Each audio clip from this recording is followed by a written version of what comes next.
हर हर महादेव। दोस्तों, सावन का बड़ा ही पवित्र महीना चल रहा है। भोलेनाथ जी की कांवड़ लेके सब लोग कोई इधर जाता है, कोई कहीं जाता है। जहाँ जहाँ मान्यताएं हैं, जहाँ जहाँ पवित्र मंदिर उनको लगता है कि यहाँ से हो सकता है भोलेनाथ प्रसन्न हो जाए, तो सब लोग ऐसे ही जा रहे हैं कांवड़ लेके। बहुत सारी भीड़ आप रास्ते में रोडों पे देखते होंगे। एक ऐसी कहानी है जो कांवड़ लेकर तो गया, लेकिन भोलेनाथ ने उनकी मनोकामना पूर्ण करने की बजाय उनके साथ बड़ा विचित्र खेल खेल दिया। क्या है पूरा मामला, आइए बताता हूँ पूरी कहानी। अनसुलझे रिश्तों को सुलझाती एक डोर, यानी कि मैं आपका लव गुरु। नमस्कार दोस्तों, मैं हूँ युवराज सिंह और आप देख रहे हैं मेरा यूट्यूब चैनल लव गुरु युवराज। दोस्तों, आशा करता हूँ आप लोग स्वस्थ होंगे, मस्त होंगे और अपनी लाइफ को एंजॉय कर रहे होंगे। दोस्तों, कहानी है राजस्थान के अलवर के रेडी ज़िले की, जहाँ पे सब लोग कांवड़ लेके जाते। तो एक युवक इस गांव का था, वो भी कांवड़ लेके जाना चाहता था। पूरे गांव में बड़ा भक्तिमय वातावरण था, गहमा गहमी थी। सब लोग अपनी अपनी तैयारियों में लगे हुए थे कि भाई फलां दिन कांवड़ लेके जाना है, और सब ने अपनी अपनी तैयारियां कंप्लीट की और कांवड़ लेकर गए। ये युवक जो था, इसने भी अपनी कांवड़ संभाली और भक्तों के साथ भक्ति में नारे लगाते हुए ये लोग हरिद्वार के लिए चल दिए। ये इधर चल रहे थे और इनकी जो वाइफ थी वो घर पे थी। इनके एक पिता थे जो विकलांग थे और एक बेटा था जो गांव में थे। बाकी औरतों के तरीके से वो भी अपने घर पे थे और ये लोग अपना कारवां इनका चल रहा था। कारवां चलते चलते करीब दिल्ली तक पहुंचा। दिल्ली तक पहुंचते हैं तो इनके पिता का इनको कॉल आता है कि ऐसा है, तुम घर वापस आ जाओ, बहुत ज़रूरी काम आ गया है। अब ये समझ नहीं पाते हैं कि ऐसा कौन सा काम आ गया कि मुझे कांवड़ के लिए जाना था हरिद्वार, वहाँ से जल लेकर आना था और सारी चीज़ें थी। अब मैं अचानक घर कैसे चला जाऊँ। लेकिन मामला इतना गंभीर होने के वजह से इनको वापस आना पड़ा।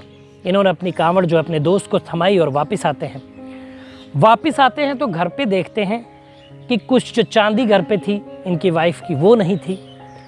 और करीब 1.5 लाख रुपए इन्होंने सब चंदा लगाकर गांव में इकट्ठा किए होते कि जब कांवड़ से वापस आएंगे कांवड़ लेकर, तो उस चंदे से प्रोग्राम होना था, कोई भगवान शिव का कोई भक्ति में कार्यक्रम होना था, जिसमें भाई ढेर सारे पैसे खर्च होने थे, कुछ आर्टिस्ट बुलवाने थे। तो देखते हैं कि अलमारी के लॉकर से वो 1.5 लाख रुपए भी गायब है।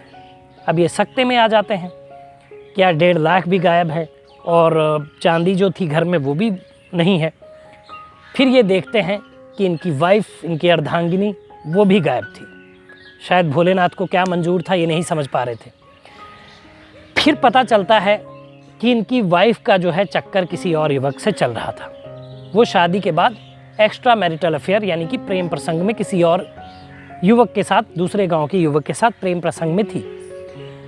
अब वो इसी ताक में थी कि जब उनके पति, उनको पता था कि कांवड़ लेके जाना है और सारी चीज़ें होनी हैं, तो इसी फिराक में थी कि जब उनके पति कांवड़ लेकर जाएंगे तो वो अपने बॉयफ्रेंड के साथ भाग जाएंगी। और इन्होंने जो पैसा था वो 1.5 लाख रुपए, वो भी अपनी भाई धर्मपत्नी को हमेशा इंसान देता है कि ये भाई आप अलमारी में सेफ्टी से रख लो, है ना, जब हम लोग आएंगे तो कार्यक्रम होगा और लॉकर में रख दिया जाएगा। सारी चीज़ें उन्होंने करी थी और अपनी पत्नी को भी अर्धांगिनी थी, अपना मानते थे, तो विश्वास भी था, सारी चीज़ें उन्होंने रखी हुई थी। लेकिन उनको नहीं पता था कि उनकी ही पत्नी ये पैसे लेकर अपने बॉयफ्रेंड के साथ उड़ जाएंगी। फिर वो देखते हैं कि ऐसा मैटर हुआ है और पत्नी भी गायब है, गहने भी गायब है और 1.5 लाख रुपए जो शिव जी के कार्यक्रम के लिए रखा गया था वो भी गायब है। तो वो पुलिस को सूचित करते हैं और FIR लिखवाते हैं कि हमारी जो पत्नी है, धर्म पत्नी जो है, किसी और युवक के साथ प्रेम प्रसंग में पड़कर भाग गई है। अब पुलिस कहती है कि वो एक एडल्ट महिला है, अब इस पे ज़्यादा कुछ हो नहीं सकता। लेकिन FIR दर्ज की जाती है और उनकी लोकेशन ट्रेस करने का मामला आगे बढ़ाया जाता है कि कहाँ वो पत्नी गई है। कम से कम ये चाहता था कि वो जो गहने हैं और जो कार्यक्रम के लिए पैसे 1.5 लाख रुपए रखे गए थे वो तो कम से कम वापस आ जाएं, ये वो चाहता था। तो यही सारी खोजबीन चलती रही और पत्नी उनकी फुर्र हो गई। देखिए, इतना पवित्र महीना और इतने वो पति उन पे विश्वास करता था, उनको अपनी सारी जिम्मेदारी सौंपी हुई थी, सारा इतना पैसा उनको लॉकर में रखने के लिए दिया था और ये भी बोला था कि जो मेरे पिताजी हैं वो विकलांग हैं तो तुम्हें पूरे घर का ख्याल रखना है, पूरे घर को देखना, एक बेटा है। लेकिन इस महिला ने इन सारी चीज़ों को दरकिनार किया। एक सेक्स की हवस और प्रेम के चक्कर में पड़कर जो उनको प्रेम अपने पति को करना चाहिए था वो किसी गैर मर्द से कर रही थी और उसके बाद उनके साथ वो फुर हो गई और ये सारी चीज़ें भी साथ में ले गई। तो ये घटना इनके साथ घटी, बड़ी कौतूहल का विषय बना हुआ उस गांव में और सब लोगों ने जो है इनके पति और पत्नी की फ़ोटोज़ अपने स्टेटस पे लगा रखी हैं और ये जो युवक है इसको बड़ी शर्मिंदगी का सामना करना पड़ रहा है। लेकिन हालांकि यहाँ पे इस पति की कोई गलती नहीं है। उसने अपनी पत्नी से प्रेम किया, उसके साथ रहा, उस पर विश्वास किया, सारी चीज़ें की, सारा धन दौलत उसको दिया रखने के लिए। भाई ऐसा तभी आदमी करता है जब उसको अगले पे बहुत ट्रस्ट हो। जैसे आप कभी अपने दोस्त के साथ कहीं बाहर हैं, उसको कोई सामान सौंप दें कि यार तुम इसको देखना, मेरी बाइक या मेरी कुछ भी सामान, मैं भी आता हूँ, ठीक है। तो क्यों आप ऐसा करते? क्योंकि आपको एक विश्वास होता है। तो शादी भी वही विश्वास का नाम है, जो यहाँ पे इस विश्वास में इन्होंने विश्वासघात किया और किसी और के साथ चली गई। लेकिन इस बात की खबर इनको पहले कानो कान खबर नहीं थी कि उनकी पत्नी का अफेयर किसी और के साथ चल रहा है। ऐसा उनको इल्म नहीं था, ऐसा उनको ज्ञान नहीं था, कभी उसने ऐसा संदेह नहीं होने दिया।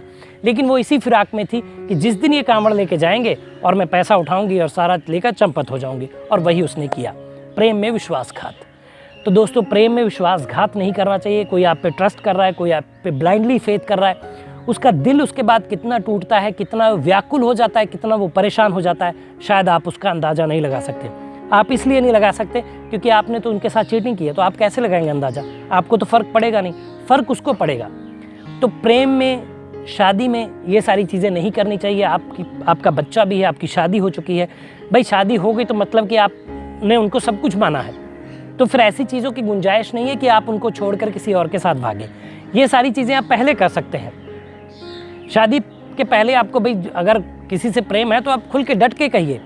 18 साल के ऊपर के आप हैं तो पुलिस भी आपकी मदद करती है और कोर्ट भी आपकी, माननीय अदालत भी आपकी मदद करती है शादी के लिए। आप किसी के साथ भी शादी कर सकते हैं। लेकिन शादी करने के बाद आप भाग जाते हैं, पैसे गहने ले जाते हैं और किसी का दिल तोड़ देते हैं, वो बड़ी ही बेकार और बड़ी ही घटिया हरकत है।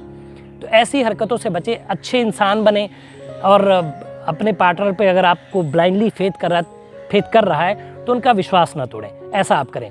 तो दोस्तों, ये कहानी थी अलवर की, मैंने जो आपको बताई। अगर आप प्यार की किसी समस्या में, तो आप नीचे व्हाट्सएप नंबर फ्लैश हो रहा है, उस पर अपनी डिटेल भेज दीजिए। मैं आपको वीडियो के माध्यम से परेशानी से बाहर निकालूंगा, नाम पता गुप्त रखते हुए।